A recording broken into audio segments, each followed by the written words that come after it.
रात का शिफ्ट खत्म करने के बाद समीर कार के लिए अकेले सेलर पार्किंग में जा रहा है। काफी रात हो गई थी, इसलिए वहां पर कोई नहीं था। पहले कभी ऐसा नहीं हुआ। अजीब तरह से बत्ती बुझ बुझ कर जल रही थी। सेलर में खड़ी कारों के पीछे से परछाई हिल रही थी, पायल की झनकार। समीर इन सब पर ध्यान ना देकर गाड़ी की ओर चल देता है।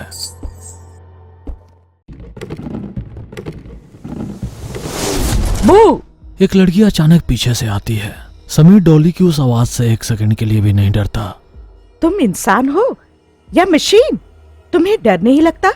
मैं तुम्हें डराने के लिए आधे घंटे से सलार में छिपी हूँ। इस बार भी मैं फेल। आज तुम्हें ही मुझे कार में छोड़ना होगा। चलो।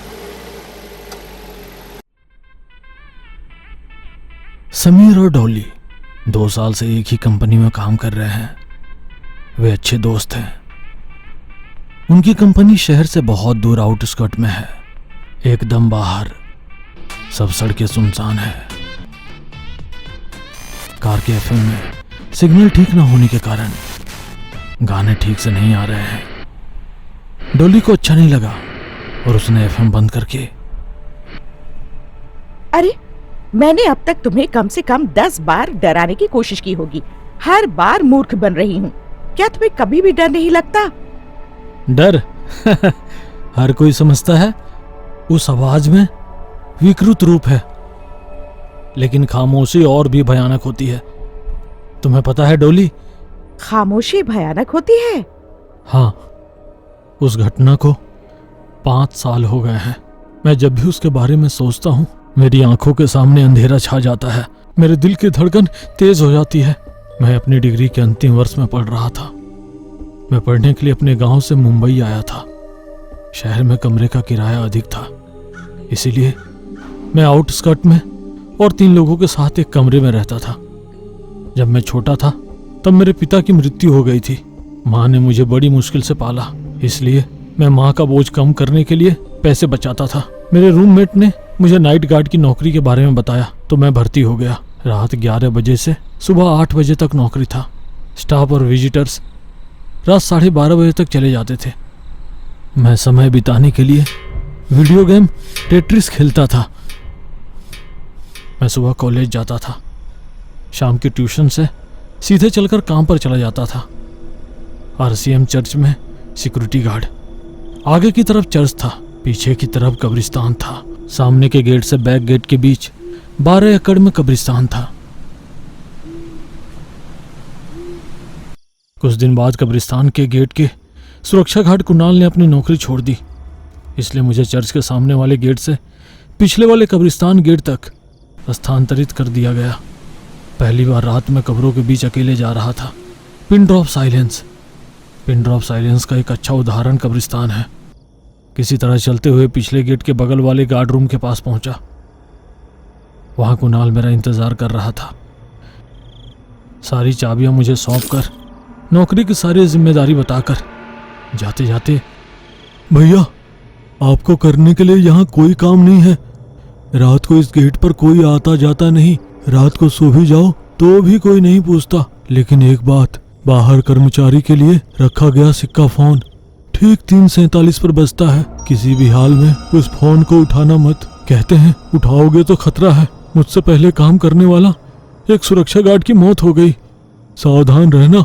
कुणाल चला गया। पता नहीं क्यों हर कोई दूसरे को डराना चाहता है। फोन की घंटी अपने आप क्यों बजेगी? सिवाय कि कोई कॉल करे तभी तो बजेगी। मैंने जनवरी में नौकरी ज्वाइन की। बहुत ठंड थी। मैं कमरे की सारी खिड़कियां और दरवाजे बंद कर लेता था। जब तक मुझे नींद नहीं आती तब तक मैं अकेले गेम खेलता था। उस सिक्का फोन की घंटी की आवाज अंदर तक सुनाई देती थी। अगली सुबह मैं गार्ड के आने के बाद निकल जाता था। इस तरह 2 महीने बीत गए। हमेशा की तरह कमरे में खाना खाने के बाद मैं जॉब के लिए निकल रहा था कि माँ का फोन आया। माँ, सुबह बताऊंगा ना, मुझे परेशान मत करो। इम्तिहान नजदीक है। अब मैं वहां आकर जाऊंगा तो समय और पैसा दोनों बर्बाद होंगे। मैं रहूं या ना रहूं, जो होना होता है होकर ही रहेगा। मुझे प्लीज डिस्टर्ब मत करो माँ। उसी परेशानी से तेज चलकर पीछे के गेट वाले कमरे में बैठकर गेम खेल रहा था। बिजली चली गई, पंखा बंद हो गया। घोर अंधेरा था। मोमबत्ती जलाकर हवा के लिए दरवाजे और खिड़कियां खोल दी। कुर्सी पर ही सोया। सन्नाटे के कारण खिड़की से आने वाली हवा भी साफ सुनाई दे रही थी। एक मच्छर मेरे सिर के आसपास घूम रहा था। उसकी आवाजें एकदम साफ साफ सुनाई दे रही थी।